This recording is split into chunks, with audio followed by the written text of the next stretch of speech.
Život je igra.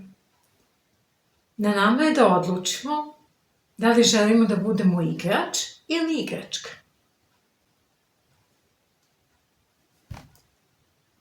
Dobrodošli na moj kanal Weight Loss Inner Glow. Ja sam inače Marija Bandin, medicinska sestra, koja će sa vama proći sve važne lekcije na putu mršavljenja kako bi našli svoj metod s kojim ćete smršati trajno i vratiti svoj unutrašnji sjaj. Živimo u vremenu epidemije melanholije. Današnji čovek se jednostavno troši u životu. On ne živi. I to je problem modernog društva kojeg smo deo. I ne možemo ništa po tom pitanju da uradimo. Ljudi nikad nisu imali više zabave, a manje radosti. I to je paradoks koji se javlja i mi ne možemo ništa da uradimo povodom toga. Obično dođemo umorni sa posla, sednemo, otvorimo kesu nekakvih grickalica, gledamo televizor ili scrollujemo ekran i šta se onda dešava? Svoj mozak punimo nepotrebnim informacijama, a svoje telo nepotrebnim praznim kalorijama.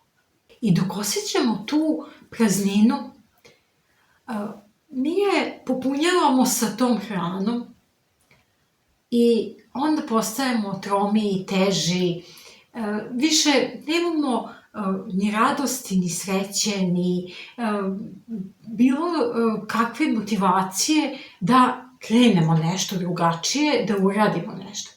I zbog toga svi motivatori govore da moramo da izađemo iz zone komfora. Taj komfor nije samo očigledan komfor. To je izlaženje iz tog začaranog kruga gde mi večito imamo neko nezadovoljstvo, prazninu, bes. Ulazimo u začarani krug apatije, nezadovoljstva, prijedanja i sve to vodi ka gojaznosti. Današnje društvo nas uči da stalno kupujemo. Živimo u potrošačkom društvu i tu ne možemo apsolutno ništa da uradimo. I ako nam stalno treba još, ako nam stalno nešto nedostaje, ako naš telefon ne može da nam služi više od 3 godine, zato što onda već postaje zastareo. Čak i ako smo ga mi sve te 3 godine čuvali, više neće podržavati aplikacije, više neće podržavati sistem koji se nameće. I jednostavno moramo stalno da obnavljamo. Za sve to novo nam je potrebno još novca.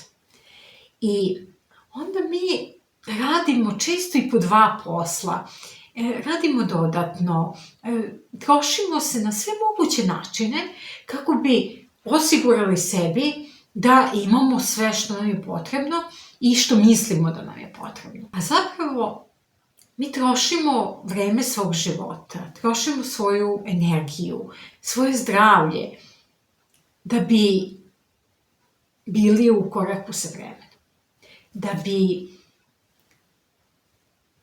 funkcionisali normalno. I tada, kad mi radimo po 2 posla, kad premorni dolazimo kući i ne možemo da se bavimo ničim više nego stvaranjem novca, mi ulazimo u taj krug gde postajemo igračke. Postajemo igračke ljudi, sistema koji s nama zarađuju još više novca i na taj način prepuštamo sudbinu nekom drugom, prepuštamo svoj život nekom drugom i plaćamo najvišu cenu, a ta cena je naše zdravlje, sreća i život.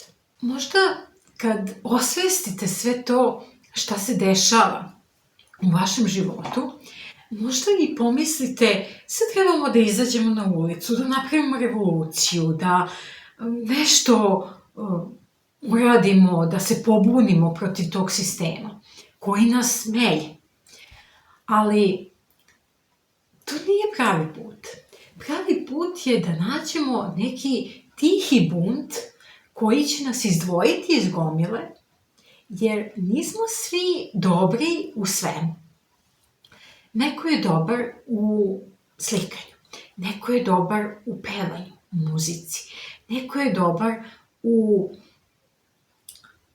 šivenju. I trebamo da nađemo ono što će nas opustiti, ono što će nas vratiti sebi, a što će biti tihi bunt protiv sistema koji nas melje i upravo na taj način ćemo uraditi najviše što možemo za sebe. Sad dolazimo do onog dela koji ste svi čekali, kako to hobi može da vam pomogne u mršavljenju. Pa ovako, pošto vi znate da na ovom kanalu nema brojanja kalorija i da radimo sasvim nešto drugačije, što će vas dovesti do sklada sa sobom, sa svojom okolinom i na taj način ćete ozdraviti i na taj način će vaše telo početi da odražava ono kako se vi osjećate unutra. I da bi došli do toga, potreban nam je hobi. To je onaj neki posao koji radimo u slobodno vreme, koji nas odvaja od hrane, koji nas odvaja od svakodnevnih informacija, od nepotrebnih informacija, prvenstveno, koji nas zadovoljava. I onda, ta glad za životom, koju smo ranije popunjavali sa praznim kalorijama, sa nepotrebnom hranom, počne da se popunjava sa radom na vašem hobiju. Jedan od mojih hobija je, na primjer, maketarstvo. Pravim jedrenjake. Ovo je Santa Maria, koja je najčešći model starog jedrenjaka koji se pravi. Ponekad i šijem. Ovo je patchwork, jastučić, koji sam sašila od komadića tkanina, koji je vrlo interesantan i može da vam popuni prostor. Sve to može da vam znači nešto. Slike iza mene su inače delo mog ujaka koji je bio akademski slikar. Naravno, ja tako ne znam da slikam za sad, ali i to se trudim da usavršim, pa jednog dana možda i neke moje slike budu iza mene. I to je ono što mi donosi radost. Ja svaki put kad uđem u moju dnevnu sobu, ja vidim delo mojih ruku, nešto što sam uradila, neki mali detalji koje sam napravila. Mnoge žene vole da prave nakit. Nije teško napraviti ovakvu ogrlicu, ne morate je kupiti i na taj način ćete uraditi nešto što će vas stalno podsjetiti na to da možete da uradite svojim rukama i da vas odvoji od emocionalne praznine i da nahrani vašu dušu sa tim zadovoljstvom koje hrana nikad neće moći. Prije nekoliko decenija nije bilo knjiga o samopomoći, nije bilo podcasta o samopomoći, nije bilo life coacha, niti nekih psihoterapeuta koji su bili toliko prezauzeti svojim poslom. Ljudi su bili nekako emocionalno usklađeniji. A zbog čega se to dešava i šta je sad u modernom društvu to što nas tera ka toj nekoj emocionalnoj praznini? Mi smo prezauzeti poslom i pretrpani informacijama. A zaboravili smo da su ljudi u prošlosti bavili se baštovanstvom, bavili se štrikanjem, heklanjem. Naše bake su heklale one divne milje i zavesi, svašta su nešto radile, čak su i garderobu heklale, plele džempere. Muškarci su često od drveta pravili igračke za svoju decu, unučiće. I mnogo toga su ljudi radili što je danas modern čovjek izgubio. A upravo ti poslovi, ti hobiji su mnogo značili za njihovu emocionalnu stabilnost i zbog toga im nije bilo potrebno da satima slušaju podcast o samopomoći, nego su žene, i kad nisu baš bile raspoložene, uzele heklice i heklale.